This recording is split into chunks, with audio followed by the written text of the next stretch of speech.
नमस्कार दोस्तों, DD rate के एक और रिएक्शन वीडियो में आप सभी का स्वागत है। मैं हूं आलोक। तो आज जो वीडियो मैं देखने जा रहा हूं और जिस पर मैं रिएक्शन देने जा रहा हूं वो वीडियो है अनम शेख का और इसका टाइटल है who is giving the cheapest net, Mukesh Ambani versus Sunil Bharti, Pakistan versus India. तो भाई आप तो जानते ही हैं कि हमारे यहाँ तो खैर इंटरनेट कितना सस्ता है कि हम मतलब बस चले तो हमारा ऐसे ही गड्ढे में फेंक दें इंटरनेट को। ले भाई जा, तुझे 50 जीबी चाहिए, ये ले भाई। तो चलिए देखते हैं जरा पाकिस्तान के लोग क्या कहते हैं और क्या है इस वीडियो में। अच्छा मैं आपको ना एक वीडियो दिखाती हूँ, उस पर आपने बताने इंटरनेट देते हैं और कौन सा जो है इंटरनेट सस्ता है, मुकेश अंबानी का या दूसरे का।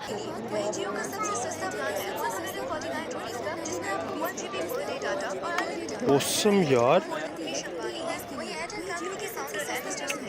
ओसम यार, पाकिस्तान से तो बहुत आ गया इंडिया वाले। मुकेश अंबानी वो देखे ना कितना एयरटेल कितना अच्छा आपको हमें पैकेज दे रहे हैं इंडिया वालों को। हमारे यहाँ पे यार डूब मर जाना चाहिए पाकिस्तानी के नेटवर्कों को।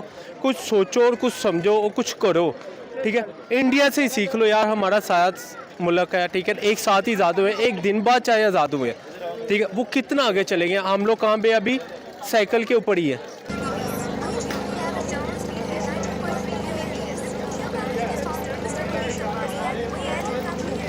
वाह यार, ये देखें कि पाकिस्तान की निस्बत जो दूसरी कंट्रीज है लाइक इंडिया, वहाँ पे इंटरनेट कितना सस्ता है और वहाँ पे उनकी स्पीड, उनके और एडवांटेजेस, उनकी services they are very amazing. और एज़ कम्पेयर टू पाकिस्तान हमारे पास तो कुछ भी ऐसा नहीं है। 1500-2000 के करीब हमारा इंटरनेट पैकेज होता है, उसके अंदर जो अनलिमिटेड कॉल्स भी नहीं हम कर सकते ऑफ नेट के ऊपर। लेकिन इस वीडियो के मुताबिक मैं बहुत ज़्यादा इंस्पायर हुआ हूँ बिकॉज इनकी जो आउटगोइंग कॉल्स हैं और इंटरनेट पैकेजेस हैं और जो ऑफ नेट मिनट्स हैं, दे आर वेरी वंडरफुल। अच्छा सर, मुझे ये बताइएगा इंटरनेट के बारे में आप क्या जानते हैं? इंटरनेट कौन सा ज़्यादा अच्छा प्रोवाइड कर रहा है, इंडिया या पाकिस्तान, या और सस्ते दामों में कौन दे रहा है? तो ये कहना चाहूँ कि इंटरनेट तो एक जो है मालूमात का एक ज़रिया है, इंफॉर्मेशन का एक ज़रिया है। तो इस हवाले से हर मुल्क का, अगर इंडिया की बात की जाए या तुर्की की बात की जाए, उधर कौमों का अपना एक सोचने का और काम करने का एक अंदाज है। पाकिस्तान ये है यहाँ पे एजुकेशन बहुत कम है, एक जज्बाती कौम है। ये बताएं इंटरनेट के बारे में आप क्या जानते हैं, कौन ज़्यादा अच्छा और सस्ता इंटरनेट देते हैं हमें, इंडिया या पाकिस्तान? इंडिया। क्यों? वहाँ पे फैसिलिटीज़ बहुत ज़्यादा हैं, पाकिस्तान में इतनी फैसिलिटीज़ नहीं है। पाकिस्तान में जो चल रहे हैं 4 नेटवर्क चल रहे हैं, जैज़, यूफोन, टेलीनॉर, जोंग, ठीक है ना। उनके पैकेजेस इतने एक्सपेंसिव हैं, लोग प्रोवाइड नहीं कर सकते, ठीक है। अगर पैकेज लगाते हैं तो अल्लाह अल्लाह करके चलता है। कोई 4-5 बंदे उस पर कर लें कनेक्ट और वो मरने वाला है। तो 4 बंदे तो दूर की बात, एक बंदा चला रहा हूँ। मैं खुद टेलीनॉर का यूज़र हूँ, ठीक है ना। टेलीनॉर यूज़ कर रहा हूँ, ठीक है ना। मैं कहता हूँ कि अभी फाइल सेंड हो रही है, बस वो ऐसे ही होती है, बस ऐसे ही जाती है बस। हमारी जो गवर्नमेंट है, हमारी गवर्नमेंट को सोचना चाहिए, जो नेटवर्क चला रहे हैं उनको सोचना चाहिए। हम अपने अवाम को फैसिलिटीज़ देंगे तो हमारा मुल्क तरक्की करेगा। जैसा कि इंडिया, मुकेश अंबानी जो इंडिया को, मुकेश अंबानी के बारे में आप क्या जानते हैं? आपको पता है कि मुकेश अंबानी इस टाइम बहुत ज़्यादा रिचेस्ट इंसान पर्सन है उधर के, इंडिया के मोस्ट रिचेस्ट पर्सन है, ठीक है ना। इंडिया को जो चला रहा है मोस्टली 70% मैं कह सकता हूँ कि वो मुकेश अंबानी चला रहा है, ठीक है। वो जो इतना अपने मुल्क के अवाम को सपोर्ट करता है, हर चीज़ उनको अवाम को देता है, ठीक है। इसीलिए पाकिस्तान के भी जितने भी सियासतदान हैं, इतने माशाल्लाह उनके पेट बाहर निकले हैं, उनको पाकिस्तानों को कोई ख्याल नहीं है, हमारे हुक्मरानों को, ठीक है। क्या है, अपने पेट भरे जाने, अपनी जेबें भरी जाने और अवाम के चूसी जाना है। ताड़ी मेहरबानी कुछ ख्याल करो। इंडिया को कोई मैसेज देना चाहोगे? इंडिया को यही मैसेज देना चाहूँगा यार, गुड वर्क यार, पाकिस्तान को भी थोड़ी सी अक्ल दें। एक साथ ही आज़ाद हुए हैं तो उनको भी कोई एक आधा बंदा तो आपके पास होगा जो इतना इंटेलिजेंट होगा। पाकिस्तान ने एक बंदा भेज दो तो जो हमारे भी बंदों को ज़रा सिखा सके, ठीक है। मेहरबानी होगी मुकेश साहब, ताड़ी मेहरबानी, पाकिस्तान भी थोड़ा नेट पे भेज देना। Thank you so much. मुझे बड़ी हंसी आ रही है। अच्छा, पहली चीज़ तो बुद्धिमानी ऐसे में झलकती है ऐसे आदमी को कि भाई आपका देश पैदा हुआ था, नया देश बना था। अब बताइए 47 से पहले पाकिस्तान नाम का कोई देश था जो आज़ाद हो गया?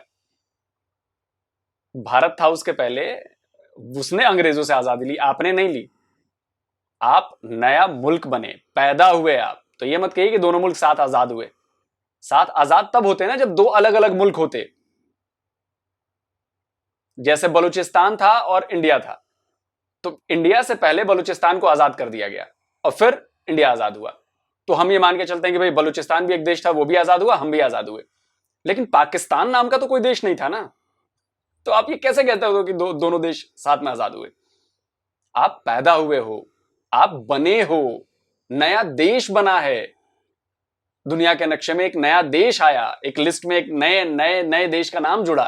भारत पहले से ही मौजूद था वहां पे, बलूचिस्तान पहले से ही मौजूद था वहां पे, समझे आप? तो इंडियन को जो फैसिलिटीज़ दी गई हैं ख़ास तौर पे उनके यूथ को, उनके स्टूडेंट्स को, वो हमें भी मिलनी चाहिए। इवन कि आप देखते हो कि हमारे पाकिस्तान में चले जाओ मानसीरा वाली साइड पे या किसी और गांव वाली साइड पे, वहाँ पे इंटरनेट के सिग्नल नहीं आ रहे होते और वहाँ के जो बच्चे पढ़ने वाले हैं वो भी ऐसे ही बेचारे बैठे होते हैं। इवन कि हम लोग यहाँ पर विजिटिंग के लिए जाते हैं या टूर के लिए जाते हैं तो हमारे पास इतना इंटरनेट नहीं होता, हम काम तो दूर की बात, हम किसी से रब्ता भी नहीं कर सकते। लेकिन इंडिया में हर जगह पे इवन के उनके जो नॉर्मल सिटीज़ हैं, उनके नॉर्मल जो एरियाज़ हैं, वहाँ पर भी जो है चाहे वो कैसे मर्जी स्पीड से हो, लेकिन जो है इंटरनेट वो प्रोवाइड किया गया है। क्या लगता है आपको इस बात से, आपकी क्या राय है? जी बिल्कुल, मैं आपकी इस बात पे इत्तेफाक करता हूँ कि जो इंडियंस हैं उनकी इंटरनेट के लिहाज से फैसिलिटीज़ बहुत अच्छी हैं। वहाँ पे देखें, हम यहाँ पे 4G अभी यूज़ कर रहे हैं, इंडिया में 5G आ गया हुआ है और वो आगे उसको और पावरफुल बना रहे हैं, 7G की तरफ जा रहे हैं, वो अपने आप को और जो है ना प्रमोट कर रहे हैं इस फील्ड के अंदर। और इसके साथ साथ 5G उनको बहुत ज़्यादा कम मिकदार में, मतलब बहुत ज़्यादा कम पैसों में मिल रहा है। उनको 300 या 350 का उनका पैकेज होता है मंथ का, लेकिन अगर यहाँ पर देखा जाए तो यहाँ पर 1500 का पैकेज होता है। जी बिल्कुल, उनके जो रेट्स देखे जाएँ 5G के लिहाज से भी वो बहुत सस्ते हैं। अगर हमें मॉडेम लगवाना पड़े कहीं घर में तो हमें उसके अलग चार्जेस देने पड़ते हैं। जी बिल्कुल, मॉडेम के भी अलहदा चार्जेस देने पड़ते हैं और आप लगवा भी लें, ख़ास तौर पे जो आजकल ये जैस की या ये जो जोंग की छोटी छोटी डिवाइसेस आई हुई हैं, मैंने ये खुद यूज़ की हुई हैं पर्सनली तौर पे। इनको कहीं भी लेके जाया जाए, इनके ऊपर पैकेज भी करवाया जाता है। इन डिवाइस का एक तो ख्याल भी रखना पड़ता है, ये काम छोटी गलियों में भी नहीं चलता। बिल्कुल। ये जो हमारे पास जो ख़ास तौर पे जो लिमिटेड टाइप्स एरियाज़ हैं वहाँ पे ये सही बेनिफिट नहीं है इनका, ख़ास तौर पे ये वहाँ पे यूज़फुल नहीं है। बिल्कुल, तो इंडिया को आप कोई मैसेज देना चाहोगे?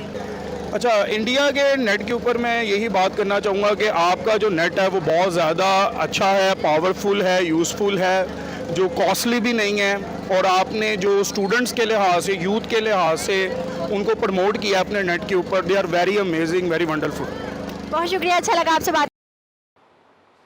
तो दोस्तों, वीडियो हो गया है ख़त्म और मैं आपको बताऊं तो सबसे पहले एक काम करता हूं।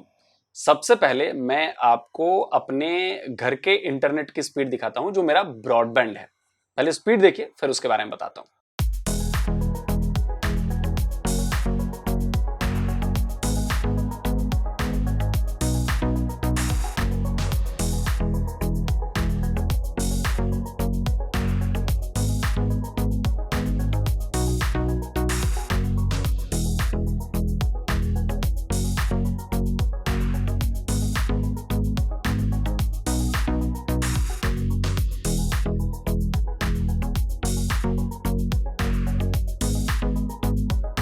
तो आपने देख लिया ये स्पीड मेरे ब्रॉडबैंड की। तो ब्रॉडबैंड मेरा एयरटेल का है और इसका जो मंथली मेरा पेमेंट जाती है करीब आई थिंक 999, मतलब 1000 रुपये की मान लो आप, 1000 रुपये इंडियन में पेमेंट जाती है। और इसमें मुझे अनलिमिटेड डाउनलोड है, डेटा का कोई रेस्ट्रिक्शंस नहीं है। 200 Mbps प्लस की स्पीड मिलती है, आपने स्पीड देख ही ली है, ऊपर ही है, 200 मिनिमम है इसमें। ऑप्टिकल फाइबर है, तो अपलोड स्पीड भी बहुत ज्यादा है इसकी, आपने अपलोड स्पीड भी देख ली है। उसके अलावा वाईफाई का मॉडेम साथ में मिला हुआ है। मेरे घर में जितने लोग आते हैं वो शायद 8 या 10 डिवाइस उससे कनेक्ट हो सकती है, आप आराम से इजीली आप उस पर कर सकते हो, तो कोई प्रॉब्लम नहीं होती। उसके बाद अब मैं आपको अपने मोबाइल का दिखाता हूँ, वाईफाई हटा के। देखिए वाईफाई नहीं है इसमें, वाईफाई हटा के मैं स्क्रीन रिकॉर्ड कर रहा हूँ, फिर मैं आपको दिखा देता हूँ। तो ये मेरे मोबाइल का इंटरनेट की स्पीड आपने देख ली। ये 4G मोबाइल है मेरा और 4G कनेक्शन ही, अभी 5G नहीं लिया है मैंने, 4G कनेक्शन है, ठीक ठाक स्पीड है। और यकीन मानिए कि मेरा डेटा ही खत्म नहीं होता, डेटा कैरी फॉरवर्ड होता रहता है। इतना यूज करता हूं मैं डेटा, इतना यूज करता हूं डेटा, उसके बाद भी डेटा खत्म होने का नाम नहीं लेता। तो ये है हमारे यहाँ इंटरनेट की फैसिलिटी। और मेरे गांव में 1000 किलोमीटर दूर यहां से मेरा गांव है, मेरे गांव में 4G परफेक्टली चलता है, कोई प्रॉब्लम नहीं आती। गांव है, प्रॉपर देहात जिसे कहते हैं, वहां पे 4G बहुत शानदार चलता है और रेट्स इतने सस्ते हैं कि मत पूछिए। और जियो के आने से तो सारा समीकरण ही बदल गया। जियो ने वो कर दिखाया जो कमाल का है, भले आपस में कंपनी लड़ती रहे मरती रहे, लेकिन उसका फायदा किसे हुआ? फायदा हुआ हमारे जैसे लोगों को, आम लोगों को। नेट एक्सेसिबल है, मेरे गांव गांव तक जियो चल रहा है, नेट एक्सेसिबल है, और उससे फायदा क्या हुआ? हर जगह, वो चाहे कारोबार हो, चाहे पढ़ाई हो, चाहे कुछ भी हो, चाहे आप कोई अपना बिजनेस शुरू करना चाहते हो, हर जगह इसका फायदा मिला है। 4G के नेटवर्क के अच्छे होने का फायदा इतना जबरदस्त मिला है कि आप मतलब अंदाजा नहीं लगा सकते कि भारत की डेवलपमेंट में 4G ने या इंटरनेट में, ओवरऑल कहता हूं कि इंटरनेट ने कितनी बड़ी भूमिका निभाई है। और अब जब 5G आ गया है और जब ये 5G हर जगह फैल जाएगा तो ये और ज्यादा तरक्की के रास्ते खोलेगा, नए नए आइडियाज को सपोर्ट करेगा। तो जाहिर सी बात है भारत और पाकिस्तान की इसमें कहीं तुलना नहीं है, कहीं तुलना नहीं है। हमारे जैसा इंफ्रा आपको बनाने के लिए पता नहीं कितने साल लगेंगे, कह नहीं सकता। तो जल्दी हाजिर होता हूं एक और नए वीडियो के साथ। नमस्कार, जय हिंद।